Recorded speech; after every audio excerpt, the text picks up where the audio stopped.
بسم اللہ الرحمن الرحیم۔ السلام علیکم۔ غامدی سینٹر سے میں ہوں محمد حسن الیاس۔ ناظرین کرام، اسی کرسی پہ بیٹھ کے کم و بیش روزانہ ہم غامدی صاحب سے گفتگو کرتے ہیں، ان سے جانتے ہیں ان کی فکر پہ اعتراضات کیا ہیں، ان کا اپنا علمی سفر کیا ہے، ان کے پورے مکتبہ فکر کا نظام فکر کیا ہے۔ لیکن آج ایک مختلف انداز میں اسی کرسی پہ بیٹھا ہوں اور میرے سامنے جو شخص بیٹھے ہیں وہ غامدی صاحب نہیں ہیں، لیکن غامدی صاحب ہی کی فکر سے متاثر، غامدی صاحب ہی کے ایک شاگرد رشید، جنہوں نے اس وقت غامدی صاحب کو دیکھا کہ جس وقت شاید ہم پیدا بھی نہیں ہوئے تھے۔ ہمیں تو 10-15 سال ہوئے ان سے واقف ہوئے ہوئے، لیکن 1980 کے آخر میں غامدی صاحب کیسے تھے، غامدی صاحب کیا کرتے تھے، کیسے سوچتے تھے، اور اس زمانے میں جو لوگ ان سے متاثر ہوئے، ہم لوگ تو آج کل ان کو ٹی وی پہ دیکھتے ہیں اور لوگوں کے اعتراضات کے وہ جواب دیتے ہیں، بڑے ہمیں منطقی لگتے ہیں، لیکن اس زمانے میں تو وہ کہیں بھی نہیں آتے تھے، تو لوگ کیسے متاثر ہوئے، کیسے ان کے قریب ہوئے، کیسے ان کی تحریک کا حصہ بنے، اسی کو لے کر آج حاضر خدمت ہے۔ اور میرے ساتھ موجود ہیں جناب سید منظور الحسن صاحب۔ السلام علیکم سید صاحب۔ جی وعلیکم السلام۔ خیریت سے ہیں آپ؟ الحمدللہ۔ میں ویلکم کرتا ہوں آپ کو۔ امریکہ آپ تشریف لائے، پاکستان میں ہوتے تھے پہلے، پھر ملیشیا شفٹ ہو گئے اور پھر ملیشیا سے ہماری درخواست پہ یہاں پر آپ آئے ہیں۔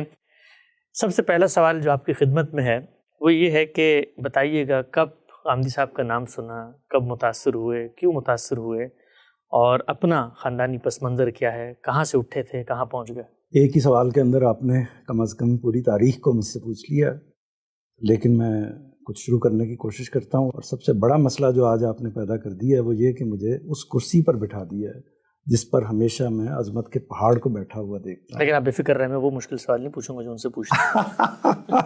اس سے مجھے اطمینان ہوا ہے۔ تو بہرحال میرا جو سفر ہے استاد سے، اس سے شروع کر لیتے ہیں کہ استاد سے میری ملاقات کا سبب کیا ہے۔ سبب یہ ہے کہ میں بہاول نگر میرا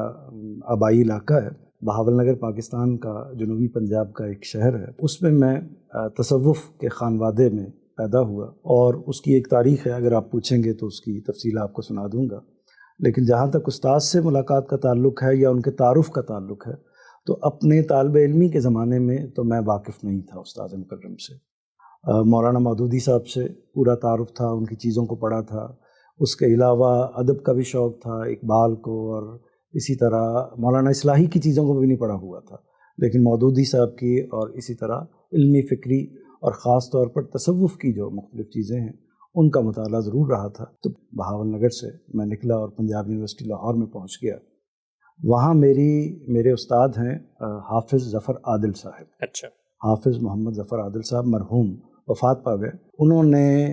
ایک دن، جب میں لاہور میں پنجاب یونیورسٹی میں موجود تھا، تو انہوں نے ایک دن کہا کہ کہیں چلنا ہے، تو میں نے کہا کہ ٹھیک ہے چلتے ہیں۔ ان کے پاس بائک ہوتی تھی، تو انہوں نے مجھے اپنی بائک پر بٹھایا اور لے گئے استاذ کے ہاں۔ استاد مکرم اس وقت رہتے تھے ماڈل ٹاؤن میں، ای بلاک میں۔ کس سن کی بات ہوگی یہ میرا خیال ہے کہ 89 کی بات۔ اچھا، یعنی ہماری پیدائش کے سال تھا۔ اچھا، وہی میرا خیال ہے کہ اس وقت میں پنجاب یونیورسٹی میں پولیٹیکل سائنس میں ماسٹرز کر رہا تھا۔ ٹھیک۔ اور جانے سے پہلے انہوں نے پورا نقشہ ایک طریقے سے کھینچ دیا۔ نقشہ یہ تھا کہ شاید انہوں نے جو کہا وہ یہ کہا کہ، اور خود میں ان سے بہت زیادہ متاثر تھا، وہ بہت عالم فاضل شخصیت تھے، تو انہوں نے بتایا کہ جس شخصیت کے پاس میں آپ کو لے کے جا رہا ہوں، اس وقت عالم اسلام میں ان سے بڑا آدمی کوئی نہیں ہے، ان سے بڑا عالم کوئی نہیں۔ اچھا۔ میں نے جن لوگوں کے نام سنے ہوئے تھے، اور یہاں بھی لاہور کے اندر بھی بڑے بڑے علماء موجود تھے، میں زیادہ تر ڈاکٹر طاہر القادری صاحب کے ہاں ان کی مسجد میں جمعہ بھی پڑھتا تھا، ان سے متاثر بھی تھا، بعض ملاقاتیں بھی ان سے ہوئی تھیں۔ تو تصور یہی تھا کہ ایک بڑا شکوہ ہوگا اور ایک بڑی لمبی داڑھی ہوگی، سر پر کوئی دستار ہوگی، کوئی جبہ ہوگا، اور ایک خاص تصور میں لے کے گیا۔ ظاہر ہے کہ جو علماء کا تصور ہوتا ہے ہمارے ہاں، وہاں پہنچا تو ایک خاص، اور ساتھ انہوں نے یہ بتایا کہ وقت کی پابندی بہت ضروری ہے۔ اچھا، اس زمانے میں بھی کہ جو ٹائم ہم نے طے کیا ہے اس سے ہم 1 منٹ اوپر نیچے ہو جائیں گے تو کام خراب ہو جائے گا۔ ٹھیک۔ تو خیر وہ لے کے گئے، میں ان کی استاذ کی خدمت میں حاضر ہوا۔ ایک بڑا زبردست کمرہ، یعنی جس میں ہر چیز، میں نے زندگی میں، سچی بات یہ ہے کہ اتنے سلیقے کا کمرہ اس سے پہلے کبھی دیکھا ہی نہیں تھا۔ اچھا، یعنی ایک ایک چیز، ایک ایک کتاب، اگر کوئی چیز پڑی ہے، کوئی ٹیشو پیپر کا ڈبہ پڑا ہے یا کوئی تار ہے یا جو کچھ بھی ہے اس کے اندر، کرسی پڑی ہے، میز پڑا ہے، بیٹھنے کے لیے چیئرز ہیں، نیچے کوئی کارپٹ ہے، کتابیں لگی ہوئی ہیں، الماریاں ہیں، پنکھے، جو بھی چیز میں نے دیکھی اتنی نفیس، اتنی صاف، یعنی اس میں کوئی شکو کا تاثر تو نہیں تھا، لیکن ارینجمنٹ، صفائی اور اس کے ساتھ اس کی جو اس کے اندر سلیقہ تھا وہ مبہوت، میں تو اسی سے مبہوت ہو گیا اچھا کہ یہ اتنی آرگنائزیشن کسی پرسنالٹی کے اندر کیا ہو سکتی ہے۔ آج جب میں استاذ کو دیکھتا ہوں تو جو ان کے ہاں فرینکنس نظر آتی ہے، جو التفات، جو محبت نظر آتی ہے، تو وہ اس وقت میرا احساس یہ تھا کہ ایک جیسے بہت فاصلے، اگرچہ میز کے دوسری طرف بیٹھے ہوئے تھے، لیکن محسوس یہ ہو رہا تھا کہ جیسے ایک بڑی اونچی شخصیت ہے، بڑے فاصلے کی شخصیت ہے جس سے ہم بات کر رہے ہیں۔ اچھا، پھر جو ڈکشن ہے ان کا،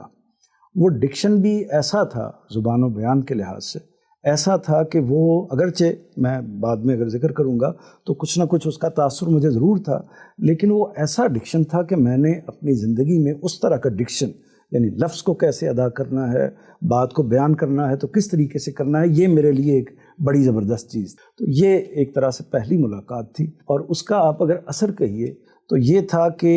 میرا خیال یہ ہے کہ وہ پہلی ملاقات ہی قطعی اور کافی ہو گئی۔ اچھا، یعنی اس نے، اگرچہ میں نے بہت ڈائلاگ نہیں کیا، لیکن وہ پہلی ملاقات نے شخصیت کا، کہ ایک نفیس شخصیت، ایک علم کے لحاظ سے، بیان کے لحاظ سے، قادر الکلامی کے لحاظ سے اور ڈیلنگ کے لحاظ سے، اس سطح کی شخصیت ہمیں کیسے اکرام دے رہی ہے۔ تو یہ چیز بھی پھر وہ ہمیں باہر تک چھوڑنے کے لیے بھی آئے۔ تو یہ بظاہر، حالانکہ وہ ان کے شاگرد تھے، میں تو شاگرد کا بھی شاگرد تھا ایک طرح سے، تو یہ ساری چیزیں مجھے دیکھ کے ان کی شخصیت کے حوالے سے یہ اندازہ ہوا کہ جو بات وہ کر رہے ہیں گویا وہ میرے دل کی بات ہے، حالانکہ ان باتوں سے میں اتنا متعلق نہیں تھا، لیکن میرے دل سے اٹھی ہوئی وہ ساری چیزیں لگ رہی تھی۔ بڑے خوبصورت منظور بھائی آپ نے یہ بات کی، اور یہ جو آپ کی بات ہے، میں یہ کہتا ہوں کہ شاید جس زمانے کی آپ بات کر رہے ہیں اس کو آج گزرے ہوئے 40 سال ہو گئے، لیکن آج بھی غامدی صاحب کو ہم بالکل ایسا ہی پاتے ہیں کہ ایک بچہ بھی کمرے میں داخل ہو تو کھڑے ہو کے اس سے ملتے ہیں، اور عزت اور وقار۔ تو گویا شخصی مناسبت پہلے پیدا ہوئی، ایک شخصیت کا اثر تھا، ان کا انداز بیان، ان کا طرز حیات، وہ سب چیزوں سے فکری مناسبت کب شروع ہوئی؟ جیسے ہی میں وہاں گیا تو پھر ظفر صاحب نے، جو ہمیں میرے استاد تھے، انہوں نے مجھے بتایا کہ استاذ جو ہیں وہ ہفتہ وار یہاں پر درس دیتے ہیں۔ اچھا، تو درس وہ اپنے گھر پر ہی دیتے تھے، یعنی ایک بہت چھوٹا سا ڈرائنگ روم تھا جس میں غالباً کوئی بڑی مشکل کے ساتھ 20-25 افراد آ جاتے تھے، اس سے زیادہ افراد نہیں آتے تھے۔ تو استاذ کی ایک کرسی ہوتی تھی، اسی طرح ایک ٹیبل تھا درمیان میں، اور باقی لوگ زمین پر بیٹھتے تھے، وہاں استاذ درس دیتے تھے قرآن مجید کا، جو یہی پیٹرن ہے کہ پہلے قرآن مجید، پھر حدیث، اور پھر سوالوں کے جواب۔ تو اس میں قرآن مجید کو سمجھنے کا، سننے کا، اور کیسے قرآن مجید کی تفسیر کی جاتی ہے، اس کا پہلی مرتبہ مجھے تعارف ہوا۔ اس سے پہلے جیسے کہ میں نے عرض کیا کہ ڈاکٹر اسرار صاحب کے پروگراموں میں ان کے انداز تفسیر کو میں سنتا تھا، تفہیم القرآن تقریباً میں بہت حصہ اس کا پڑھ چکا تھا۔ اسی طرح ڈاکٹر طاہر القادری صاحب کے پروگراموں میں، ان کی دروس میں، ان کی نشستوں میں شریک ہوتا تھا، تو ایک آئیڈیا تھا کہ صاحب علم، اور اسی طرح جو اس وقت ٹی وی پر پروگرام آتا تھا فہم القرآن کے نام سے، تو اس میں بھی بعض علماء، اچھے جید علماء آتے تھے، تو ان کی چیزوں کو بھی میں سنتا تھا۔ تو اس سے یہ ایک بیک گراؤنڈ تو موجود تھا، اور یہ اندازہ تھا کہ جو گفتگو ہوتی ہے، کوئی بڑا عالم، کوئی بڑا اسکالر کس طریقے سے بات کرتا ہے، یہ پیٹرن بالکل مختلف تھا۔ یعنی جو جس میں اصل میں متاثر کرنا، مرعوب کرنا، دوسرے پر زور ڈالنا اصل میں مقصود ہی نہیں نظر آتا، بلکہ ساری کی ساری بات استدلال پر ہو رہی ہوتی تھی۔ یعنی اگر آپ نے قرآن مجید کی کوئی بات پیش کرنی ہے، حدیث سے کوئی استدلال کرنا ہے، تو دلیل دے رہے ہیں۔ وہ دلیل لفظ کی ہو سکتی ہے، وہ دلیل عقل کی ہو سکتی ہے، وہ دلیل قرآن مجید کی کسی نص کی ہو سکتی ہے، لیکن دلائل ہیں۔ دلائل کا ایک انبار ہے جس کے آگے انسان بالکل ایک طرح سے مبہوت ہو جاتا ہے۔ دلائل کا انبار تو ہے، لیکن کوئی بہت زیادہ زور کلام نہیں ہے، کوئی بہت زیادہ سٹریسز نہیں ہے۔ تو یہ چیز جو ہے، اور اس کے بعد جو اگلا حصہ ہوتا تھا وہ بہت زبردست تھا، وہ تھا سوال و جواب، پبلک کو فیس کرنا۔ جی، پبلک کو فیس کرنا، اور پبلک کو فیس کرنے میں اس میں پھر جب آنے جانے کا سلسلہ شروع ہوا ریگولر، شاید ہی اس کے بعد کوئی درس کی نشست ہو جو میں نے مس کی ہو، تو اس میں پھر استاد سے سوالات، کچھ نہ کچھ سوالات لکھ کے لاتا تھا۔ سوالات براہ راست ہوتے تھے، اتنی ہمت نہیں ہوتی تھی کہ سوالات کریں۔ اچھا، اس میں استاد کا جو کمال تھا،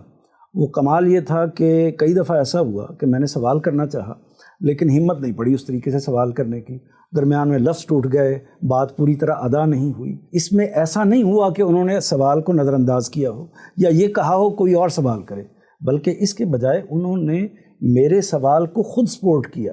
یعنی اس سوال کو خود اپنے الفاظ میں بنایا کہ غالباً آپ یہ کہنا چاہ رہے ہیں، غالباً آپ یہ پوچھنا چاہ رہے ہیں، تو گویا کہ مجھے وہ پوری سپورٹ دی، یعنی ہاتھ پکڑ کے لے کے جاتے ہیں طالب علم۔ ایگزیکٹلی۔ تو بہرحال وہ سوالات کا سلسلہ شروع ہوا، اور اس میں بھی جو بعض نادر چیزیں تھیں، میں اپنا پس منظر بھی آپ کو بتاؤں گا اگر موقع ہوا تو، جو اس میں نادر چیزیں تھیں وہ یہ تھیں کہ جو مقدمات، جو تصورات، جو خیالات میرے پہلے سے موجود تھے، وہ ہر روز ایک تصور ٹوٹتا تھا، ایک نیا خیال بنتا تھا، روز ایک نئی ایک طرح سے راہ کھلتی تھی، ایک نیا دریچہ جو ہے وہ واہ ہوتا تھا۔ لیکن محسوس یہ ہوتا تھا کہ ایسا نہیں کوئی نئی بات آئی ہے، بلکہ محسوس یہ ہوتا تھا کہ یہ تو میری ہی بات ہے،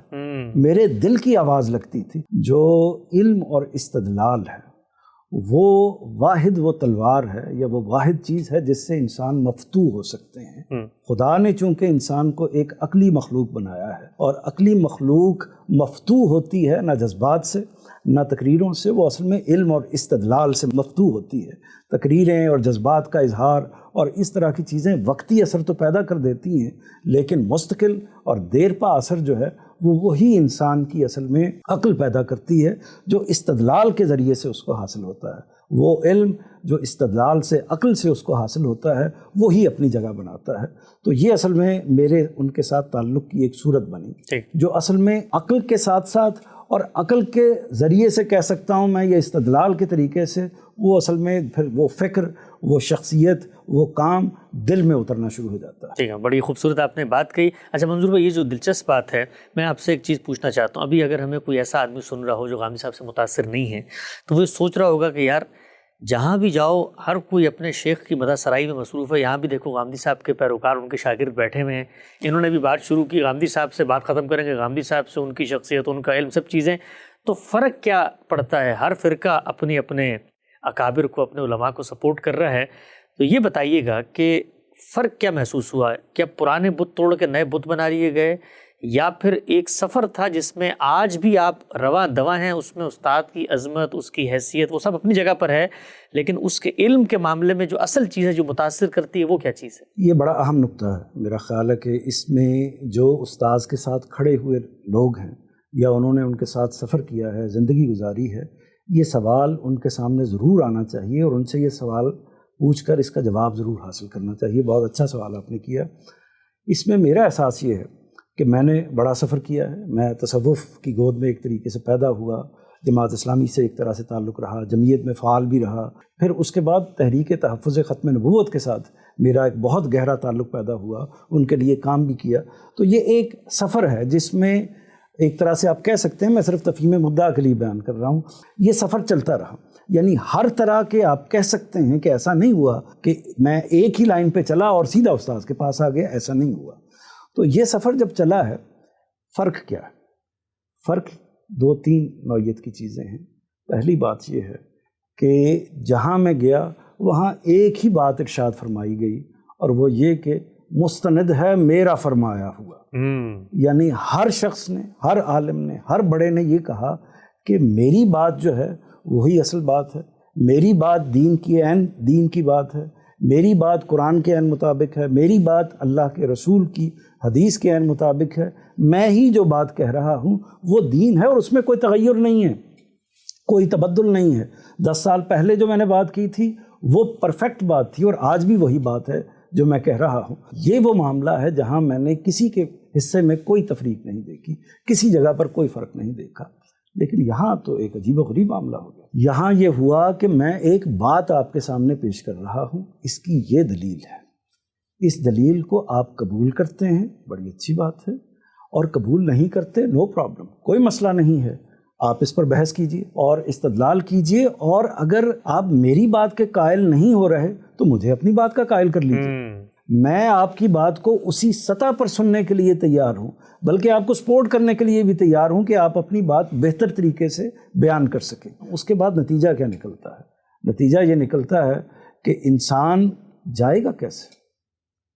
جائے گا تو اس صورت میں جب اس کے پاس بات کرنے کا موقع نہ رہے، اپنی بات منوانے کا کوئی موقع نہ رہے، اپنے استدلال کے حوالے سے قائل کرنے کا موقع نہ رہے، دوسرے کی بات پر تنقید اور نقد کرنے کا کوئی موقع نہ رہے، پھر ہی اس کو جانا چاہیے۔ لیکن جب راستہ کھلا ہوا ہے تو پھر کیسے وہ جا سکتا ہے؟ تو یہ وہ ایک، میں سمجھتا ہوں کہ ایک بڑا وائٹل فرق ہے جو استاذ میں یا استاذ کے طریقہ کار میں اور باقی جگہوں پر ہے۔ اس کے بعد یہ ہوتا رہا بے شمار ایسے، یعنی ایسا نہیں ہوا کہ میں پہلے دن سے ہی کسی متفق جگہ پر استاذ کے ساتھ بیٹھا ہوا تھا، ہر معاملے میں اختلافات موجود تھے، اور یہاں میں نے یہ محسوس کیا کہ اتفاق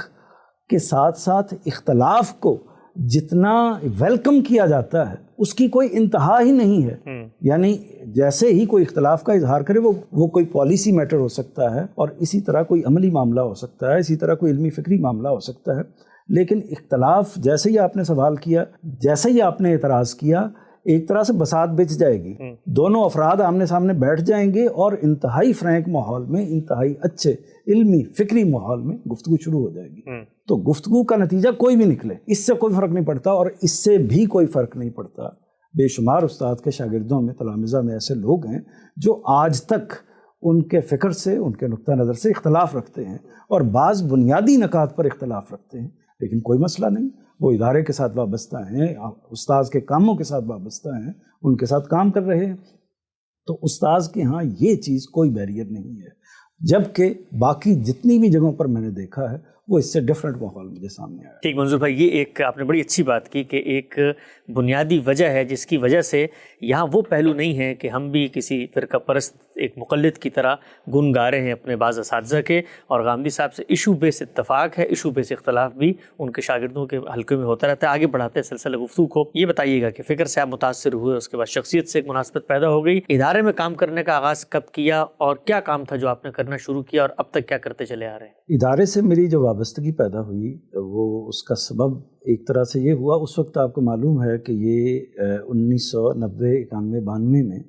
ادارہ نئی تعمیر کی طرف جا رہا تھا، یعنی تشکیل نو کہہ لیں کہ المورد کی تشکیل نو ہو رہی تھی، اگرچہ اس کا پورا بیک گراؤنڈ موجود ہے، اس سے پہلے بھی مختلف شکلیں رہیں، لیکن اس تشکیل نو کے موقع پر ضرورت تھی کہ ادارے کے اندر کچھ افراد کام کرنے کے لیے موجود ہوں۔ میرا اس وقت جو منصوبہ تھا، میں اپنا ماسٹرز مکمل کر کے تیاری کر رہا تھا کمپٹیشن کے امتحان کی، CSS جو عام طور پر آپ جانتے ہیں، اور ساتھ ہی میری اسی موقع پر ایک معاملہ ہوا کہ میری ایجوکیشن میں نے امتحان دیا اور اس میں میری لیکچرشپ کے لیے بھی میری سلیکشن ہو گئی۔ وہی ایک موقع تھا جس میں میرے سامنے یہ تصویر آئی، بلکہ کہنا چاہیے میرے استاد محترم ہیں محمد رفیع مفتی صاحب، انہوں نے یہ صورت بتائی کہ اگر اس کی کوئی شکل ہے کہ آپ استاذ کے ساتھ یا اس کام میں شریک ہونا چاہتے ہیں تو اس کی کوئی شکل بنائی جا سکتی ہے۔ تو میں نے اس موقع پر ایک لمحے کے لیے بھی نہیں سوچا، میں نے دوستوں سے مشورہ کیا، اپنے اساتذہ سے مشورہ کیا جو بھی تھے، ہر جگہ سے مجھے ایک ہی میسج ملا کہ یہ تم غلط فیصلہ کر رہے ہیں۔ اگر تم، کیونکہ اس وقت استاذ کا سوسائٹی میں اس طریقے سے تعارف موجود نہیں تھا، میڈیا کا بھی اتنا زمانہ نہیں تھا، تعارف بھی اس طریقے سے موجود نہیں تھا،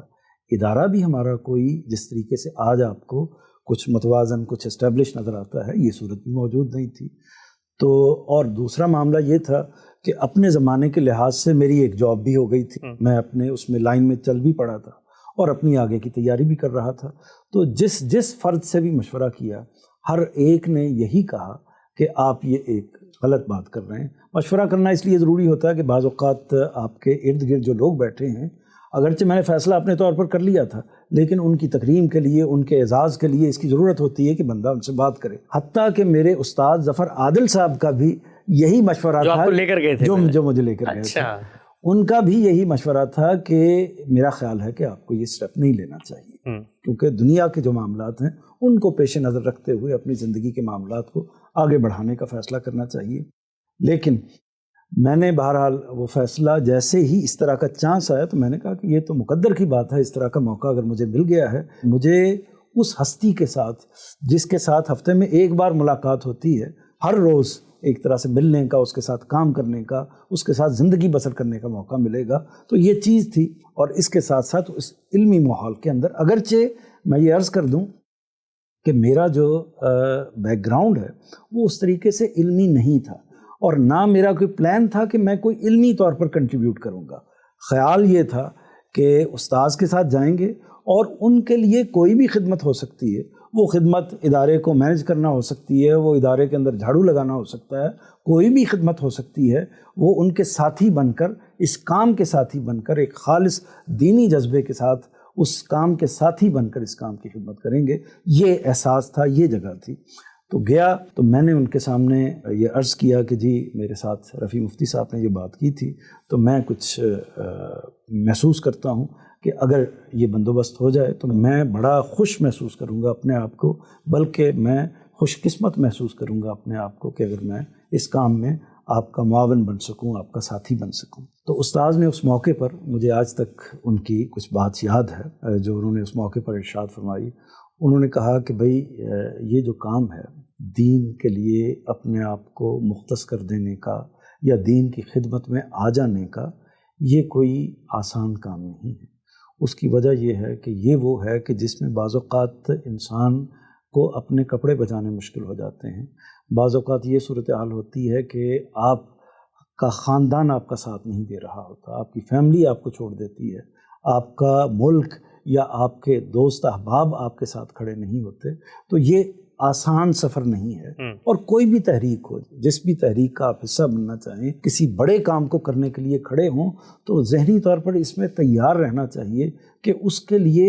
کوئی مالی مقاصد یا کوئی مالی اچیومنٹ یا کسی منصب کا حصول یہ مقصد ہو نہیں سکتا. کیونکہ اگر اس طرح کے مقاصد کو آپ اپنے سامنے رکھیں گے, پھر آپ کو دنیا کے جو باقی کام ہیں انہی میں جانا چاہیے. یہاں اس طرح کا معاملہ نہیں ہے. اور پھر ہمارا جو معاملہ ہے, آپ جانتے ہیں کہ ہمارے درس میں کتنے لوگ آتے ہیں, آپ جانتے ہیں کہ میری فکر کس نوعیت کی ہے اور کس نوعیت کی منفرد ہے. تو یہ ساری چیزیں آپ جانتے ہیں, اور اس کے ساتھ یہ بھی جانتے ہیں کہ جو ارد گرد کے لوگ ہیں یا اس فکر کو سننے والے لوگ ہیں, ان کا ایک طرح سے ان کی مخالفت اور اسی طرح ان کا ایک طرح سے اناد کس جگہ پر آ کر کھڑا ہوا ہے. ان ساری چیزوں سے آپ واقف ہیں اور اس کو فیس کرنا پڑے گا. یہ ساری چیزیں آپ دیکھ لیجئے. جب میں نے بار بار یہ کہا کہ جی مجھے اس کا اندازہ ہے, اور میں نے خود یونیورسٹی کے اندر جب میں نے کام کیا, مختلف لوگوں کے ساتھ بات کی اس طرح کے موضوعات کے حوالے سے, آپ کے فکر کو پیش کرنے کی کوشش کی, تو جو کچھ مجھے فیس کرنا پڑا ہے وہ کس جگہ سے کرنا پڑا. تو انہوں نے کہا کہ بھائی باقی تو معاملات اپنی جگہ, اگر میرے پاس ایک روٹی ہوگی تو اس میں سے آدھی آپ لوگوں کے. سبحان اللہ. شاگردوں کے لیے جو سیکھنے آ رہے ہیں, جو سیکھنے کے لیے آ رہے ہیں. یعنی مطلب یہ ہے کہ میں کسی اور چیز کی ضمانت تو آپ کو نہیں دے سکتا. میرے پاس جو کچھ بھی ہوگا, میرے پاس ایک روٹی ہوگی تو میں اپنے ساتھیوں کو, اپنے دوستوں کو اس میں شریک کروں گا. یہ کہنے کی ضرورت اگرچہ نہیں تھی, لیکن آپ یہ دیکھیے کہ یہ وہ جگہ تھی جہاں ایک طرف وہ مجھے دنیا کے ہر مصیبت سے, ہر مشکل سے آگاہ کر رہے ہیں, اور جب میں نے اس کے باوجود اپنی استقامت کو ظاہر کیا ہے تو پھر وہ کس محبت, کس التفات کے ساتھ مجھے گلے لگا رہے ہیں. تو یہ دونوں چیزیں ہیں, یعنی انسان کو اس جگہ سے بھی آگاہ کر دیا, اور اس کے بعد جو اس سفر کو کر کے ان کے ساتھ کھڑا ہونے والا انسان ہے, اس کو جو محبت, جو التفات دیا ہے, اس کو بھی واضح کر دیا. اچھا ٹھیک. منظور بھائی, بڑی خوبصورت بات آپ نے کہی کہ ابتدا جس قسم پرسی کے اس میں ہوئی, اور یہ سچی بات ہے. غام صاحب بھی فرماتے تھے کہ گلی کے کونے والا گھر بھی میری فکر سے واقف ہوگا, مجھے اس کی بھی توقع نہیں تھی, لیکن دنیا بھر میں آج ان کی یہ بات پہنچ گئی. یہ مجھے بتائیے گا, آپ لوگ تو اولین رفقا میں سے ہیں, ادارے کی بنیادیں آپ لوگوں نے رکھی ہیں, بالکل اسکریچ سے کام کا آغاز کیا ہے, اس وقت کوئی وسائل بھی نہیں تھے, کچھ چیزیں بھی نہیں تھیں.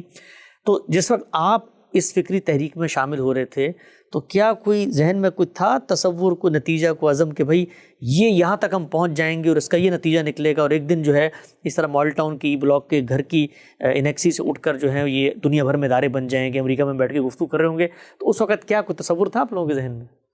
ایک تو جو ادارے میرے ذہن میں موجود تھے یا جن کو میں نے ایکسپیرینس کیا تھا, وہ مختلف مکاتب فکر کے ادارے تھے, جماعتیں تھیں, اور جن میں میرا تعلق بھی رہا مختلف جگہوں پر.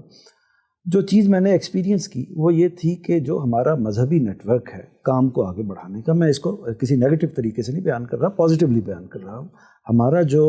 مذہبی نیٹ ورک ہے وہ بیس کس چیز پر کرتا ہے؟ وہ لوگوں کے تعاون پر بیس کرتا ہے. وہ تعاون کرتے ہیں افرادی وسائل کی صورت میں، وہ تعاون کرتے ہیں مالی وسائل کی صورت میں. ہماری مساجد بھی، ہمارے علمی ادارے بھی اسی طریقے سے چلتے ہیں، خواہ وہ ایک مکتب فکر کا ہو یا دوسرے مکتب فکر کا ہو. میرے ذہن میں جو تصور تھا کہ جب بھی ادارے بنتے ہیں مذہبی کاموں کے لیے تو وہ اسی خطوط پر بنتے ہیں، اسی طریقے سے ان کو ڈیولپ کیا جاتا ہے. لیکن جب میں یہاں آیا المورد کے اندر تو چند رفقا تو موجود تھے جو اپنی پسنداز سے ادارے کے ساتھ کنٹریبیوٹ کر رہے تھے اور وہ اس فکر کے ساتھ بہت گہری وابستگی رکھتے تھے. لیکن کیا کوئی چندے کی اپیل ہو رہی ہے؟ کیا لوگوں کو موٹیویٹ کیا جا رہا ہے کہ وہ لازماً کوئی بیعت کریں، اس کے ساتھ وابستہ ہوں؟ ہمارے مدرسے کے اندر کچھ افراد پڑھ رہے ہیں، کچھ اسکالرز ہیں جو اپنی زندگی اس کام کے لیے لگائے ہوئے ہیں، ان کو کچھ وسائل کی ضرورت ہے، ان کو زندگی کے معاملات کو آگے چلانے کے لیے کچھ معاملات کی ضرورت ہے. ہرگز نہیں، اس کا کوئی شائبہ بھی موجود نہیں تھا. بلکہ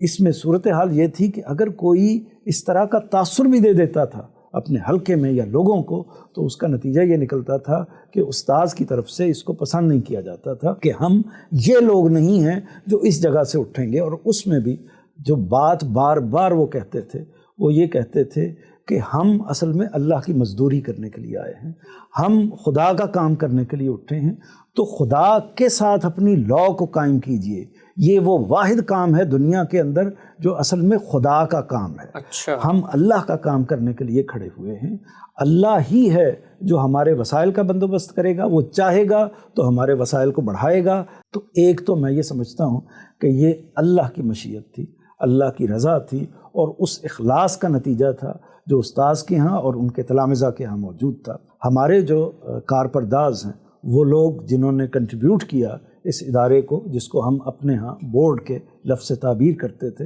وہ اصل میں وہ کچھ اہل ثروت لوگ تھے جو سوسائٹی کے اندر موجود تھے مگر اس فکر سے متاثر تھے. ان کا کنٹریبیوشن غیر معمولی ہے. انہوں نے کسی اس طرح کے معاملے کے بغیر اس کو، یعنی کسی طلب کے، کسی ڈیمانڈ کے معاملے کے بغیر اس کام کو آگے بڑھایا. تو المورد پاکستان کا ادارہ اسٹیبلش ہو گیا. اچھا، اس پہلو کے بعد جو ایک بڑا واقعہ ہوا وہ یہ واقعہ ہوا کہ استاذ کو پاکستان چھوڑ کے دوسرے ملک میں جانا پڑا. استاذ ملائیشیا چلے گئے. اس کے بعد صورتحال یہ لگ رہی تھی گویا کہ ادارہ ایک طرح سے ختم ہو گیا ہے. ادارہ ایک لمبے عرصے کے لیے، المورد آپ جانتے ہیں، اس سے واقف ہیں اور ہمارے متعلقین بھی جانتے ہیں کہ ادارہ ایک لمبے عرصے کے لیے بند ہو گیا. لوگ بھی مختلف جگہوں پر چلے گئے جو اس کے ساتھ کام کر رہے تھے، اور ہم بھی اس جگہ پر آ کر بیٹھ گئے، اس تصور میں آ کر بیٹھ گئے کہ بس اب کچھ علمی فکری کام ہے، استاذ اپنے علمی فکری کام مکمل کر لیں گے. جہاں تک ان کے تلامذہ کا تعلق ہے، ان کا بھی ایک طرح سے جو کچھ تھوڑا بہت کام کیا ہوا ہے وہی اسی حد تک محدود رہے گا. اس سلسلے کو آگے بڑھنے کا اب کوئی امکان موجود نہیں ہے. لیکن خدا نے ایک بڑا فیصلہ کیا، اور وہ فیصلہ ظاہر ہے کہ میں اس کو سمجھتا ہوں کہ اللہ تعالیٰ کی مشیت سے ایک اور واقعہ ہو گیا، جس نے ایک طرح سے میں کہہ سکتا ہوں کہ وہ تحریک جو ایک لحاظ سے درون خانہ چلی گئی تھی، جو ایک لحاظ سے ہم کہہ سکتے ہیں کہ زیر زمین چلی گئی تھی، جس کی اب اس طریقے سے پذیرائی موجود نہیں رہی تھی، ادارے بھی اس طریقے سے موجود نہیں رہے تھے، تو وہ تحریک جس کے بارے میں خدشہ یہ تھا کہ اب یہیں پر اس کا سلسلہ رک جائے گا، کچھ علمی فکری کام ہوگا جو لائبریریوں تک جا کر محدود ہو جائے گا، لیکن خدا کی مشیت میں اس سے آگے کے کچھ معاملات تھے. لہٰذا اللہ تعالیٰ کا فیصلہ ہوا، اور اس فیصلے کے نتیجے میں استاد مکرم نے US میں آنے کا سوچا. ظاہر ہے کہ اس میں استاذ کا جو بھی فیصلہ ہے، لیکن میں یہ سمجھتا ہوں کہ اس میں US کے لوگوں کا ایک کنٹریبیوشن ہے. میں جانتا ہوں، میں اس وقت ملائیشیا ہی میں تھا جب استاد مکرم یہ فیصلہ کر رہے تھے ملائیشیا سے امریکہ آنے کا. وہ فیصلہ جب وہ کر رہے تھے تو بظاہر کوئی بہت زیادہ آمادگی نہیں تھی ان کے ہاں، کیونکہ وہ اس جگہ پر کھڑے ہوئے تھے کہ میں ایک ملک میں ہوں اور دوسرے ملک میں ہوں، تو وہاں اور یہاں میں کیا ایسا فرق ہے کہ اگر میں اپنے پورے سسٹم کو اب یہاں سے اٹھاؤں، اپنے گھر کو اکھاڑوں اور پھر وہاں منتقل ہو جاؤں. لیکن یہاں کے لوگوں، جس میں ہمارے مختلف افراد کا کردار ہے اور آپ ان سب سے واقف ہیں، تو ان لوگوں نے جس طریقے سے استاذ کو ایک دفعہ بلایا، پھر دوسری دفعہ بلایا، اور اس کے بعد یہ بتایا کہ اگر آپ یہاں اپنے عمل سے بتایا، اصل میں اگر آپ یہاں پر اس ادارے کو لے آتے ہیں تو اس کا نتیجہ یہ نکلے گا کہ وہ ایک طرح سے وہ ادارہ جو اس وقت زمین پر موجود نہیں ہے، وہ دوبارہ برگ و بار لا سکتا ہے، وہ دوبارہ زمین پر نمودار ہو سکتا ہے اور آگے بڑھ سکتا ہے۔ تو میرا احساس یہ ہے کہ یہ ہماری تحریک کی تاریخ میں ایک وائٹل فیصلہ تھا، ایک بڑا فیصلہ تھا، جس نے اصل میں کروٹ دی ہے اس فکر کو، جس کے نتیجے میں یہ سمجھتا ہوں کہ اب یہ فکر وہ فکر ہے کہ جو یہ بڑا بول اگرچہ مجھے نہیں بولنا چاہیے، لیکن یہ وہ فکر ہے، خدا نے اگر اس کو توفیق دی تو یہ اب دنیا پر حکومت کرنے جا رہا ہے۔ اس کی وجہ یہ ہے کہ اس کے پاس استدلال ہے، اس کے ساتھ قرآن مجید کھڑا ہوا ہے، اس کی بنیادیں اللہ کی کتاب پر قائم ہیں، اس نے اللہ کے رسول صلی اللہ علیہ وسلم کو اپنا رہنما بنایا ہے، یہ کسی شخصی عصبیت کے ساتھ نہیں کھڑا ہوا۔ اس نے جو جگہ قائم کی ہے وہ جگہ یہ ہے کہ لوگوں کو اپنے ساتھ کسی بیعت کی جگہ پر لا کر نہیں کھڑے ہونا، بلکہ اس کے بجائے لوگوں کے ساتھ اخوت کا، بھائی چارے کا طریقہ رکھنا ہے، ان کو اپنا بھائی بنانا ہے۔ تو یہ وہ جگہ ہے جہاں سے یہ ادارہ، میں خاص طور پر US المورد اور اس میں جو غامدی سینٹر کا کام ہے، Ghamidi centre of Islamic learning کا کام ہے، یہ میں سمجھتا ہوں کہ ایک غیر معمولی کنٹریبیوشن ہے۔ اس میں بہت سارے کام آپ لوگ کر رہے ہیں، اس سے پہلے جو ہم نے کام کیے ان کاموں کی پیس میں اور اس کام کی پیس میں جو ایک فرق ہے، وہ فرق مختلف ہو سکتے ہیں، لیکن اس میں یہ سمجھتا ہوں کہ میرے چھوٹے بھائی حسن کا ایک غیر معمولی کردار ہے۔ اس کی وجہ یہ ہے کہ کوئی بھی کام، بڑے سے بڑا کام اور چھوٹے سے چھوٹا کام، کوئی بھی کام شخصیت کے بغیر آگے نہیں بڑھ سکتا۔ استاذ نے تو اپنے آپ کو پورے طریقے سے علم اور فکر کی حد تک محدود کر لیا ہے، تصنیف کریں گے، بولیں گے، لوگوں تک بات پہنچائیں گے، لیکن ادارہ کیسے کھڑا کرنا ہے، معاملات کو لے کر آگے کیسے چلنا ہے، انسانوں کو اپنے ساتھ کیسے وابستہ کرنا ہے، ادارے کے پیش نظر جو مختلف مقاصد ہو سکتے ہیں، مختلف پروجیکٹس ہو سکتے ہیں، ان کو دنیا سے متعارف کیسے کرانا ہے، دنیا تک ان چیزوں کو پہنچانا کیسے ہے، اور بالخصوص جدید ذرائع کو استعمال کرتے ہوئے کیسے دنیا کے اندر اپنی پینیٹریشن کرنی ہے، اس دعوت کو آگے پہنچانا ہے۔ اور سچی بات یہ ہے کہ اس میں جو سب سے اہم چیز ہے اس کو نوٹس کرنا ضروری ہے۔ وہ سب سے اہم چیز یہ ہے کہ استاذ کا ایک علم وہ ہے جو ان کی کتابوں میں موجود ہے، میزان آپ پڑھتے ہیں، البیان آپ پڑھتے ہیں، لیکن اگر میں جو استاذ کو جانتا ہوں یا جو لوگ باقی بھی ان کو سنتے ہیں، جانتے ہیں، یہ استاذ کے علم کا شاید 5% بھی نہیں ہے۔ استاذ کا علم بے شمار معاملات میں اس سے زیادہ وسیع ہے۔ وہ علم کے معاملات ہیں، وہ مذہبیات کے معاملات ہیں، وہ سوشل ایشوز ہیں، وہ فلسفے کے ایشوز ہیں، وہ افکار کے ایشوز ہیں، وہ انسانی دانش کے ایشوز ہیں، وہ حکمت کے معاملات ہیں، بے شمار ایسی چیزیں ہیں کہ جن کے حوالے سے استاذ کے پاس جو علم ہے، جو فکر ہے، جو دانش ہے، وہ کہیں اور میسر نہیں ہے۔ یہ کہاں سے حاصل کی جائے؟ یہ کہاں سے حاصل کی جائے؟ اس ادارے کا میں سمجھتا ہوں کہ میزان تو پہلے سے ہی چھپ رہی تھی۔ اس ادارے کا جو کنٹریبیوشن ہے وہ یہ ہے کہ اس نے استاذ کے اس فکر کو جو ان کی کتابوں کے علاوہ موجود ہے، اس فکر کو جمع کیا ہے، اور اس میں آپ کا بڑا غیر معمولی کنٹریبیوشن ہے۔ یہ 23 اعتراضات کی سیریز، میں یہ سمجھتا ہوں کہ 23 اعتراضات کی سیریز جو آپ نے شروع کی ہے، اگر اس کو شروع نہ کیا جاتا تو میزان کی اس سطح پر تفہیم ہو ہی نہ سکتی۔ یہ میں بڑی بات کر رہا ہوں، جو لوگ اس سیریز کو سنتے ہیں، سمجھتے ہیں، پڑھتے ہیں، ان کو اس بات کا اندازہ ہوگا کہ کیسے تقابل کیا ہے، کیسے دیگر افکار کے مقابلے میں اس بات کو رکھ کر بیان کیا ہے کہ یہ کیا فکر ہے، دوسرا کیا فکر ہے۔ اس کی وجہ یہ ہے کہ عام افراد، زیادہ تر لوگ اس وقت بات کو سمجھتے ہیں جب اس کی تفصیل کی جائے، جب اس کے بیک گراؤنڈ کو بیان کیا جائے، پس منظر کو بیان کیا جائے، دیگر افکار کے تقابل میں اس کو رکھ کر پیش کیا جائے، اس کے اطلاقات کو واضح کیا جائے۔ ان میں سے کوئی چیز بھی میزان میں بیان نہیں ہوئی، ان میں سے کوئی چیز بھی البیان میں بیان نہیں ہوئی۔ تو یہ وہ کام ہے جس میں آپ جس کو افکار غامدی کہہ سکتے ہیں، وہ سیاسی حوالے سے ان کے افکار ہو سکتے ہیں، وہ ایک مدبر کے طور پر، ایک اسٹیٹسمین کے طور پر ان کے افکار ہو سکتے ہیں، وہ ایک حکیم اور دانشور کے طور پر ان کے افکار ہو سکتے ہیں، وہ ایک معاشرے کے سماجی مفکر کے طور پر ان کے افکار ہو سکتے ہیں۔ بے شمار پہلو ہیں، ہر پہلو سے ان کی ایک ایک بات ایک طرح سے آب زر سے لکھنے کے مترادف ہے،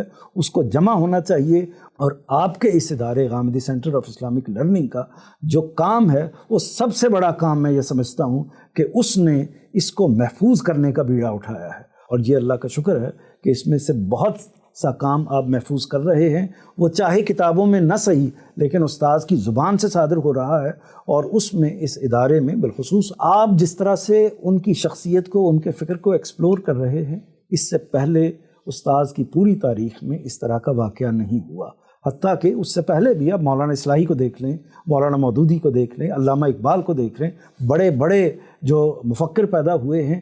کسی کے ساتھ کسی کو یہ موقع پیش نہیں آیا کہ ان کا فکر اس طریقے سے ایکسپلور ہو کے اس وضاحت کے ساتھ سامنے آ جائے۔ تو میں یہ سمجھتا ہوں کہ اللہ نے آپ کو توفیق دی ہے اور یہ ہمت دی ہے کہ ان کی ایک ایک چیز کو اس نکھار کے ساتھ، اس تفصیل کے ساتھ ایکسپلور کریں۔ تو میرا خیال یہ ہے کہ یہ ایسٹ ہے، یہ اثاثہ ہے اس امت کا بھی، اس ادارے کا بھی، اور ہمارے بحیثیت مجموعی فکر کا بھی۔ تو یہ ایک بڑا کنٹریبیوشن ہے جس کے لیے میں اس ادارے کو سلام پیش کرتا ہوں، اور میں محسوس کرتا ہوں کہ اگر ادارہ یہ اسی پیس کو اسی طریقے سے چلائے رکھتا ہے تو توقع یہ ہے کہ اس فکر کو دنیا تک پہنچانے میں اب زیادہ عرصہ نہیں لگے گا۔ بہت شکریہ منظور بھائی، آپ کی حوصلہ افزائی کا بھی بس چھوٹی موٹی سی کوشش ہے، کرتے رہتے ہیں، اللہ تعالیٰ اس کو قبول کرے۔ مختصر سے 2 سوال سلسلہ گفتگو کو خاتمے کی طرف بڑھاتے ہوئے،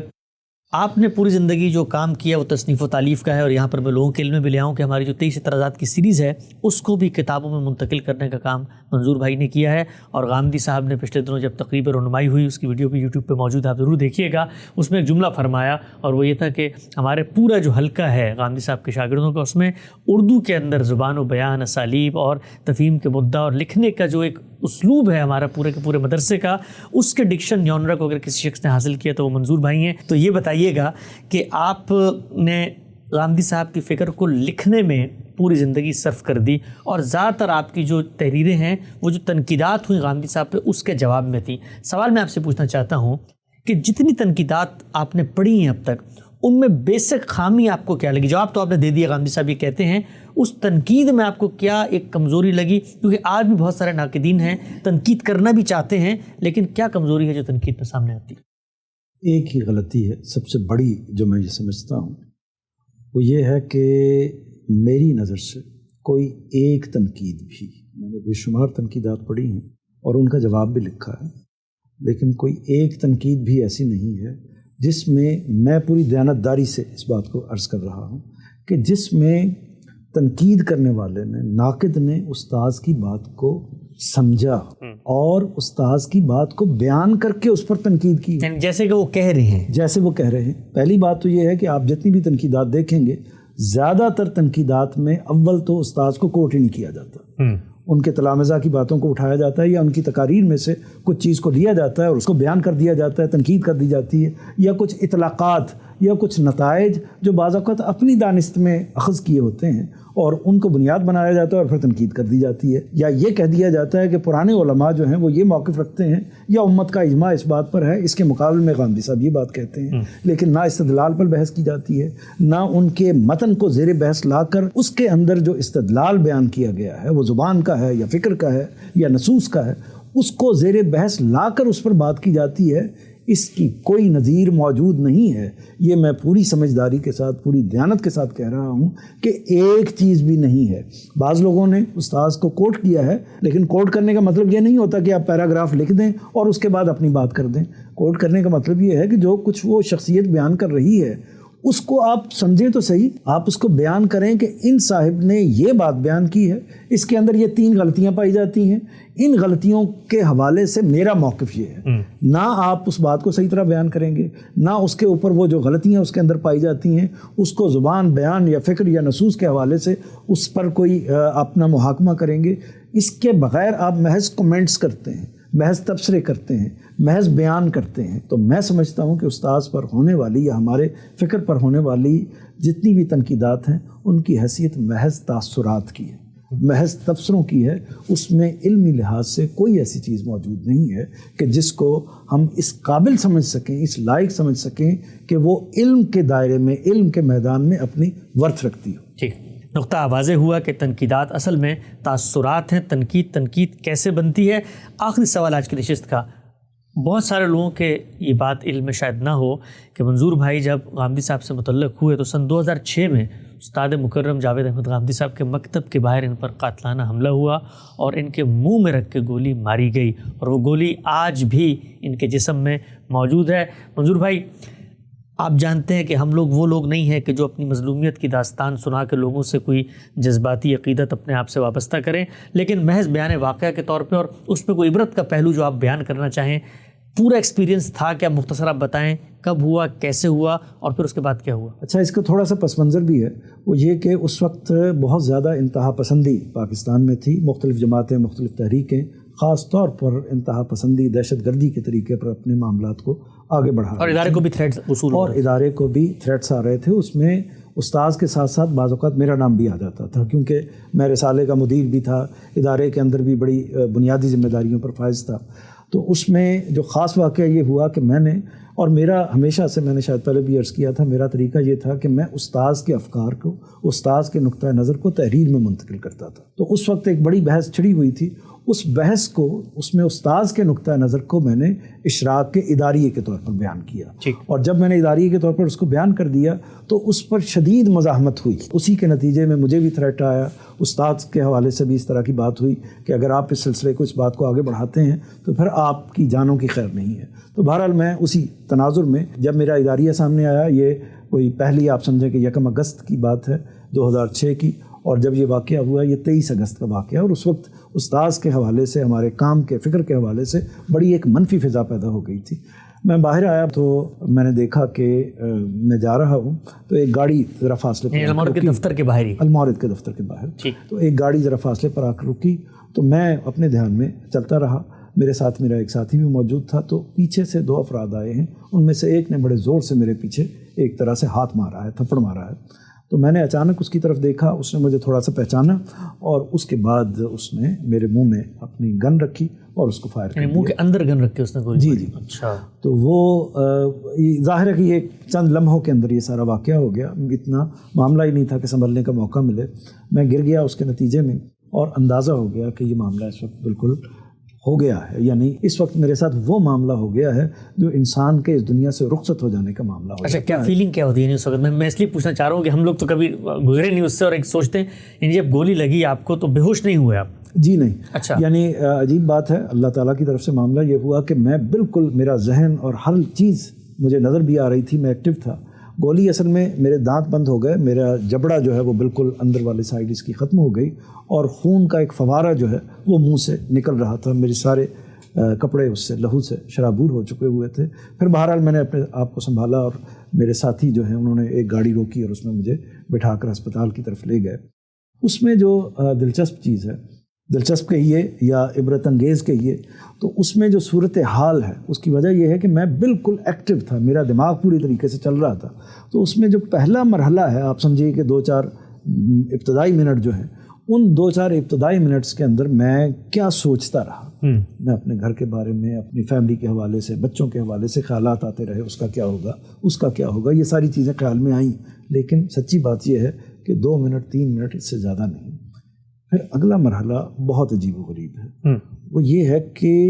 پوری کی پوری فلم ایک طرح سے ماضی کی میرے سامنے چلنی شروع۔ اچھا، زندگی کی ریل، پوری زندگی کی ایک طرح سے ریل یا ایک طرح سے ایک ویڈیو چلنی شروع ہو گئی، اور اس کے اندر پوری فہرست بن گئی۔ عجیب واقعہ، پوری فہرست بن گئی کہ جس میں ایک طرف میں دیکھ رہا ہوں کہ وہ اعمال کی لائن آ رہی ہے جو میں سمجھتا تھا کہ میرے اچھے اعمال ہیں، اور دوسری طرف ان اعمال کی ایک فہرست بن رہی ہے جو میں سمجھتا ہوں ایک ایک چیز، ایک ایک واقعہ مشہود ممثل ہو کر میرے سامنے آ رہا ہے، منفی اور غلط کام بھی اور اچھے کام بھی۔ تو بار بار دماغ کیا کہہ رہا ہے، وہ بیلنس ہو رہا ہے کہ وہ جو غلط کام کیا ہے، وہ جو خراب کام کیا ہے، وہ اس سے بیلنس ہو جائے گا، وہ جو ایک ذاتی کی ہے، وہ جو ایک خرابی کی ہے، وہ جو گناہ کیا ہے، وہ اس سے بیلنس ہو جائے گا۔ تو یہ کسر و انکسار، یہ معاملہ خود بخود دماغ کے اندر چلتا چلا جا رہا تھا۔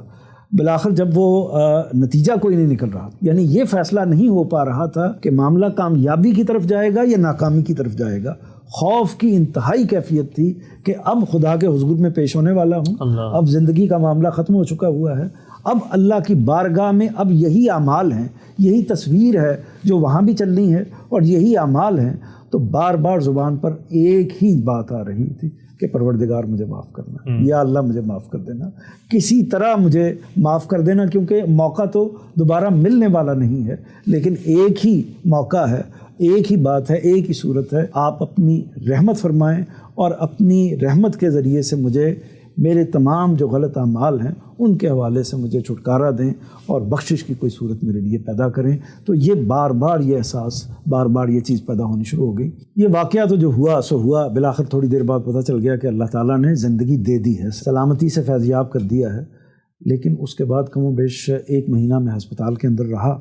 ہسپتال کے اندر، ہسپتال سے باہر بے شمار وعدے کیے۔ ذہن کے اندر، نفسیات کے اندر کیفیت یہ تھی کہ یہ کیفیت یا اللہ ساری عمر میرے اوپر قائم رہے۔ خدا سے محبت کا تعلق، خدا کے ساتھ گڑ گڑانے کا تعلق، بار بار کسی نہ کسی بات پر یہ خیال آ جاتا تھا کہ اللہ تعالیٰ نے کتنی کرم نوازی فرمائی ہے، ایک موقع مجھے اور دے دیا ہے اور یہ چانس دے دیا ہے کہ میں اگر دوبارہ اپنے معاملات کو جو خراب رہ گئے ہیں ان کو بہتر کروں گا تو میں دوبارہ اللہ تعالیٰ کے اس رحمت کا مستحق ہو سکتا ہوں۔ تو یہ بار بار اس کی شکر گزاری بھی تھی اور اس کا احساس بھی تھا کہ اب کسی غلط کاری کی طرف، کسی گناہ کی طرف، کسی ایسی چیز کی طرف نہیں جانا جو میرے لیے نقصان کا باعث ہو۔ لیکن بہرحال یہ میں ایک بڑی ضروری بات آپ سے اور آپ کے توسط سے باقی لوگوں سے بھی کہنا چاہوں گا کہ ہوا کیا اس کے بعد؟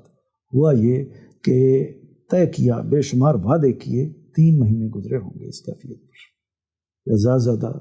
کچھ کم کر لیں کچھ زیادہ کر لیں۔ 3 مہینوں کے بعد میں وہی انسان تھا جو اس سے پہلے کا انسان تھا، وہی احساسات، یہ واقعات آہستہ آہستہ، اب اس کو بھی 10-15 سال گزر گئے ہیں، یہ واقعات آہستہ آہستہ ایک واقعے کی، ایک یادداشت کے طور پر ضرور ذہن میں موجود ہیں۔ لیکن کیا میں وہی انسان ہوں جو ان 3 مہینوں کے اندر موجود تھا؟ میرا احساس یہ ہے کہ میں اس کی خواہش کرتا ہوں کہ کاش میرا پروردگار مجھے اسی کیفیت میں دوبارہ لے جائے جن میں ان 3 مہینوں کے اندر میں موجود تھا۔ میں نے استاد سے بھی بات کی اس کے بعد، انہوں نے بھی اسی کی طرف توجہ دلائی کہ اصل میں انسان یہی ہے، انسان کا جو وجود ہے وہ اس سے بڑھ کر نہیں ہے کہ وہ انسان بھولنے والا ہے، اور انسان کا معاملہ یہ ہے کہ جب اس کو آسائش ملتی ہے، جب اس کو راحت ملتی ہے، وہ غم کو، وہ اپنے پرابلم کو بھول جاتا ہے۔ تو یہی معاملہ ہم سب کے ساتھ ہے۔ اس سے جو چیز حاصل ہوتی ہے، آخر میں عرض کروں گا کہ اس کو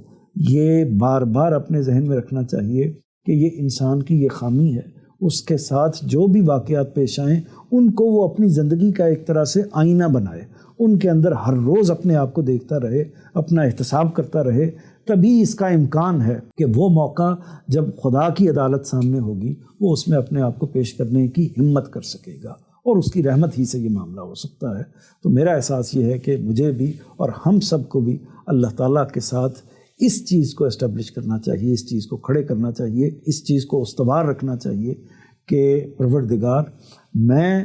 آپ کی معافی ہی کا خواستگار ہوں، میں اس قابل ہو ہی نہیں سکتا کہ اپنے اعمال کی بنیاد پر اس جنت کا مستحق ہو سکوں۔ آپ کی معافی اور آپ کی رحمت ہی ہے جو میرے لیے بخشش کا سامان کرے گی۔ منظور بھائی، بہت ہی خوشی ہوئی اور بڑی ہی بصیرت آموز اور بڑی، جس کو آپ کہتے ہیں دل آویز، اور ایسی باتیں، ایسی فطری باتیں جو سچے انسان کی زبان سے نکلتی ہیں، لوگوں کے سامنے آئی۔ میں شکر گزار ہوں آپ غم سینٹر تشریف لائے، اور امید کرتا ہوں انشاءاللہ آپ یہاں پر آتے رہیں گے، اور آپ لوگ بھی بہت جلد انشاءاللہ ہمارے یوٹیوب چینل پہ بھی ان کی بہت ساری ویڈیوز دیکھیں گے۔ اجازت چاہتا ہوں، اللہ حافظ۔